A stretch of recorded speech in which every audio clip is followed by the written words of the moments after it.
ऐन उन्हाळ्यामध्ये सुरू असलेल्या पावसामुळे शेतकऱ्यांची चिंता वाढली आहे। राज्यात अनेक ठिकाणी गारपिटीसह जोरदार पाऊस झालाय, त्यामुळे शेतकऱ्यांचं मोठं नुकसान झालं। अनेक ठिकाणी काढलीला आलेल्या पिकांसह फळबागांना मोठा फटका बसलाय। एकीकडे आखातातल्या युद्धामुळे महागाईची झळ सोसत असताना आसमानी संकट उभं राहिलंय। वाशिम, अकोला, नंदुरबारसह जळगावलाही अवकाळीचा फटका बसला, त्यामुळे जगायचं कसं असा सवाल बळीराजा विचारतोय।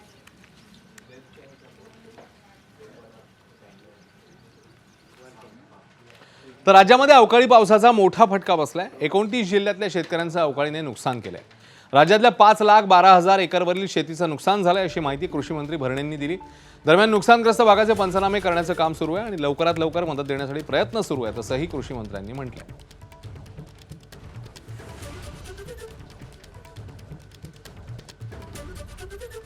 राज्यामध्ये एकूण नुकसान हे साधारणतः 5,12,000 एकर या प्रमाणात झालेलं आहे। या नुकसान भरपाईचे पंचनाम्याचं काम युद्ध पातळीवर सुरू आहे।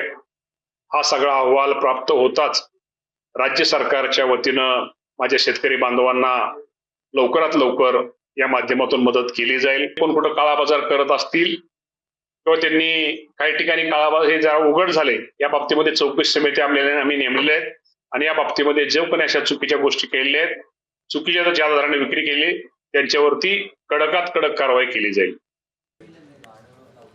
गेल्या 4 दिवसांपासून जळगाव जिल्ह्यामध्ये वादळी वाऱ्यासह अवकाळी पाऊस सुरू आहे। या अवकाळी पावसामुळे मोठं नुकसान झालंय। धरणगाव तालुक्यातल्या केळी बागांना मोठा फटका बसलाय। जोरदार वाऱ्यासह झालेल्या पावसामुळे केळीच्या बागात जमीनदोस्त झाल्यात, तर मका, ज्वारी, बाजरीच्या पिकांचंही मोठं नुकसान पाहायला मिळतंय। म्हणजे 10-12 एकर शेती इथं जवळ ते पूर्ण डायरेक्ट खलासून गेलंय। आज आम्ही 8-9 लाख रुपये खर्च करून 1 रुपया आता येणार नाही, अशी आमची परिस्थिती झाली आहे। तिकडे सांगली जिल्ह्यातल्या जत तालुक्यामध्ये अनेक भागात अवकाळी पाऊस, गारपीट यामुळे पिकांचं मोठं नुकसान झालं। जत तालुक्यातल्या खंडनाळ गावात झालेल्या गारपीट आणि जोरदार वारा या पावसाने मका, डाळिंब आणि कांदा पिकाचं नुकसान केलंय। नुकसानग्रस्त भागाची पाहणी आमदार गोपीचंद पडळकरांनी केली आणि शेतकऱ्यांना धीर दिलाय। तसंच सरकारकडून अवकाळीग्रस्त शेतकऱ्यांना नुकसान भरपाई मिळावी अशीही मागणी केली। प्रशासनाने देखील तात्काळ पिकांच्या नुकसानाचे पंचनामे सुरू केले। तर आमदार गोपीचंद पडळकरांनी नुकसानग्रस्त शेतकऱ्यांनी नेमकं काय म्हटलंय ते बघूया।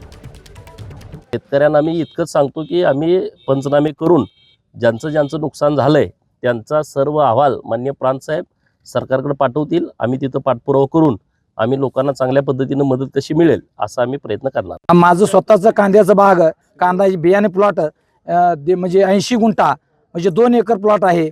2 एकरात प्लॉटमध्ये मला म्हणजे अंदाजित माझं उत्पन्न होतं जवळजवळ 2-2.5 क्विंटल। 2 एकर 2,000 रुपये बाजार भावानुसार माझं 3 ते 4 लाख रुपयाचं नुसतं कांदा बियाण्याचं नुकसान झालं।